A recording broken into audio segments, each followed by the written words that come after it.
En esta ocasión, desde nuestro subreddit favorito Ask Reddit, descubriremos los trabajos más aburridos y asquerosos que están haciendo millonaria a la gente.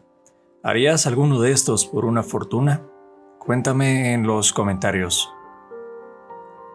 Respuesta 1. Renta de baños portátiles.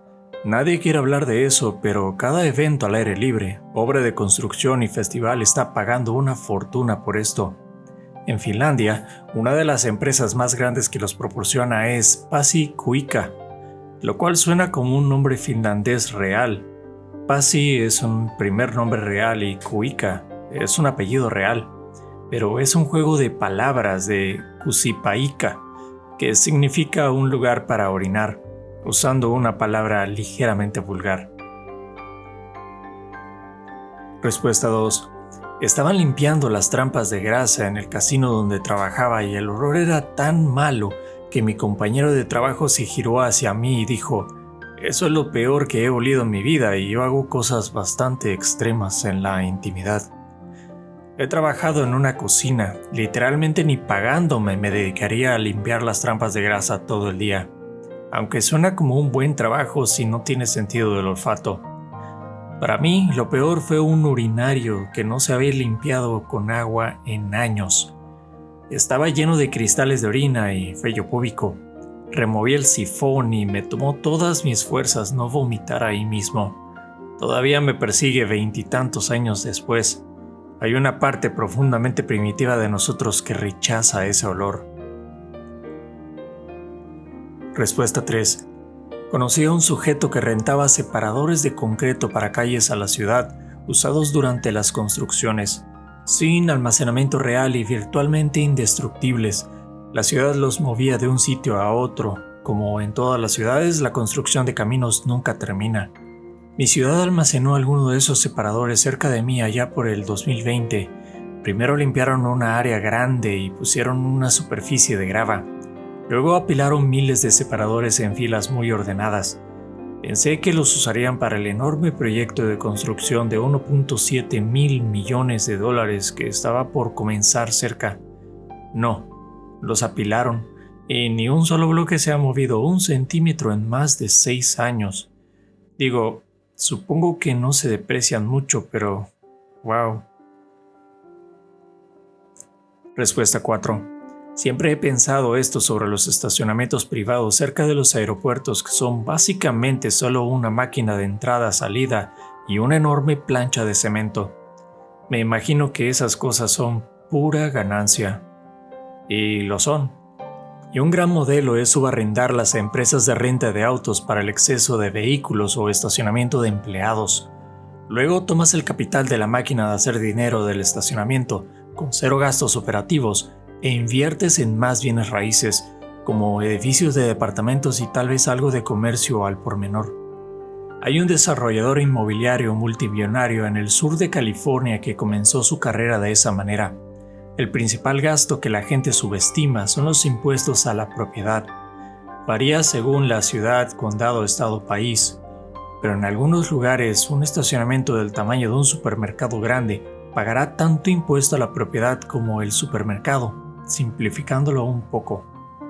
Pero la lección es que poseer un gran terreno de uso comercial puede ser costoso por sí mismo dependiendo de dónde estés, y los estacionamientos solo venden una cosa, a diferencia de un supermercado. Respuesta 5. Todo esto parece una lista de actividades de la delincuencia organizada. Es un estereotipo y es dañino. Estoy en la gestión de residuos. La gestión de residuos era un negocio clásico del crimen organizado porque tiene un gran número de clientes indistinguibles, muchos de los cuales solían pagar en efectivo, y un modelo de servicio que no tiene casi nada que vincule los costos con un cliente determinado. Compras o arriendas un camión de basura y básicamente no hay un registro auditable de cuántos clientes atendió realmente ese camión. Por lo tanto, tus libros muestran ingresos, que son muy difíciles de verificar y de validar de manera significativa contra los gastos necesarios para generar esos ingresos. Puedes blanquear mucho dinero sucio a través del negocio sin que levantes sospechas con las autoridades fiscales. Por el otro lado de la moneda, muchos de estos negocios son en realidad enormemente no rentables a gran escala. Generan mucho efectivo cuando están funcionando, pero la rotación de cliente acaba con ellos. Esto es lo que los llevó a vender a la delincuencia organizada. Respuesta 6. Almacenes de autoservicio. Cuando alguien no paga, se subasta. La familia de mi amigo es dueña de uno de estos. Se asociaron con una empresa para construirlo y comercializarlo. Ellos solo poseían el terreno en una parte conveniente de la ciudad. Él lo odia. Hubo una ventana de tiempo muy corta donde subastar esas unidades era rentable. La fiebre de los programas de televisión lo hizo explotar, pero al igual que un buen programa de realidad simulada, todo era inventado. Nadie ganaba dinero realmente con la basura que la gente deja y eso se acabó.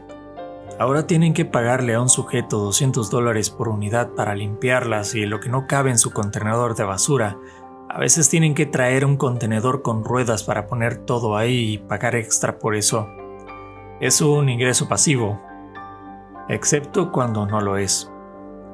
Yo solía revender el contenido de unidades de almacenamiento hace unos años. Gané algo de dinero aceptable con eso, pero era cuestión de lidiar con muchos viajes al basurero y escarbar entre la basura buscando cosas medianamente decentes para revender. Creo que hice 5 en total y lo dejé hace unos años. Todavía tengo basura tirada en mi casa que no me di tiempo de vender y que no era totalmente inservible. Respuesta 7. La mayoría de los trabajos que hacen rica a la gente son aburridos. Mi trabajo me hace interactuar con mucha gente muy acomodada fuera de su entorno laboral. Un buen porcentaje de ellos encontró roles muy específicos y de nicho para llenar. Sistemas especializados de aire acondicionado y calefacción, limpieza de tuberías industriales, empresas que tienen contratos de limpieza con grandes minoristas, fabricación de equipos especializados. Conozco a un sujeto que hizo 1 tonelada de dinero en máquinas operadas por monedas en los años 80 y 90. Una vez conocí a un sujeto que hizo una fortuna vendiendo sellos de alta seguridad para camiones y contenedores de carga. Son esos candados que ponen en evidencia manipulaciones que van en las puertas de los remolques para que un camión de 18 ruedas no pueda abrirse hasta que llegue a su destino. Suena increíblemente aburrido, pero cada empresa de logística los necesita. Son baratos de fabricar y se piden en grandes volúmenes. Es uno de esos negocios de nicho en los que casi nadie piensa, pero que silenciosamente genera 1 tonelada de dinero. Respuesta 8. Esto ya se ha dicho, pero la fórmula se puede usar en cualquier lugar donde tus mejores amigos estén en el gobierno. Ofrece construir un nuevo puente entre Inglaterra y Gales a un costo de $435 millones. Asume las deudas del puente viejo a $161 millones, pero solo con la condición de que puedas cobrar peajes exorbitantes hasta que hayas acumulado $1,318 millones. No olvides incluir en el acuerdo que las reparaciones estructurales mayores recaen en el contribuyente. Sigue la presunción. El puente de Detroit-Windsor entre Estados Unidos y Canadá es efectivamente lo mismo, de propiedad privada, mantenido públicamente. Canadá pagó el costo total para el nuevo puente Gordie Howe por redundancia, ya que es uno de los cruces comerciales más importantes de Norteamérica. Ese puente finalmente abrió esta semana después de décadas de batallas legales. Por supuesto, cierto personaje político se involucró a último minuto para amenazar con más retrasos e intentar entrar en el truco original. Respuesta 9. Cualquier cosa que tenga que ver con fosas sépticas. Son esenciales para mucha gente rural y puedes cobrar mucho por instalarlas, mantenerlas y repararlas. El sujeto más rico que conozco es dueño de una empresa de fosas sépticas y baños portátiles. Si no tiene que excavar para destapar tu tapa, le toma unos 10 minutos bombear tu tanque por $300 a $700 dependiendo del tamaño y tipo de tanque. Si tiene que excavar, le toma tal vez 30 minutos. Bombea el primer tanque alrededor de las 8 a.m. y el último alrededor de las 5 p.m. Puede hacer fácilmente 10 en un día, en un buen día si las paradas están cerca una de otras. Luego, si descubren que un tanque está fallando, Te conectan con un ingeniero local de fosas sépticas que diseña un nuevo sistema. Te rentan un baño portátil mientras reemplazan tu sistema. Les toma un par de días y genera entre $20,000 a $70,000 dependiendo del tipo y el tamaño del sistema. Probablemente menos de la mitad de eso en materiales. Principalmente estás pagando para que los grandes camiones vayan a tu casa y por los operadores capacitados que los conducen. Respuesta 10. Conocí a un bibliotecario de investigación. Suena aburridísimo, pero le pagaban por ser bueno desenterrando cualquier cosa que ya se supiera. Y se hubiera olvidado. El sujeto tenía recursos de investigación con los que yo ni siquiera había soñado. Si se sabía, él podía encontrarlo, y trabajaba para varias empresas, así que naturalmente estuvo ganando un ingreso de 6 cifras por más de una década antes de que lo conociera.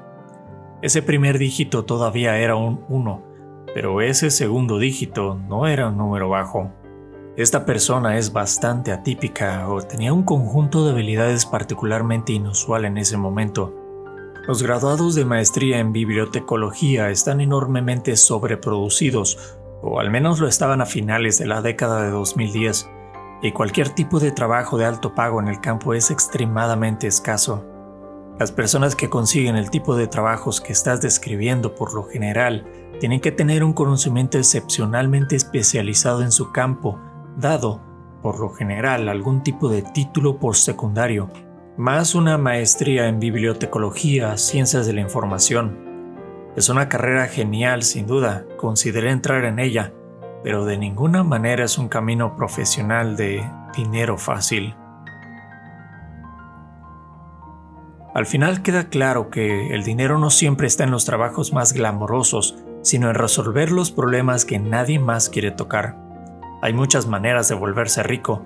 Desgraciadamente muchas implican tener algo de suerte y tener la base del conocimiento, así como bastantes pantalones para arriesgarlo todo. Si este contenido te gustó, regálame un like, suscríbete y activa la campanita para no perderte nada. Dale ese hype al video y compártelo para ayudarme a alcanzar la meta de los 1000 suscriptores en el canal. Sin más por el momento, hasta pronto. Muchas gracias por escuchar la ñ de Reddit. Si te gusta lo que hago, apóyame dándole like, comentando y suscribiéndote activando la campanita para poder hacerle llegar a más personas estas historias.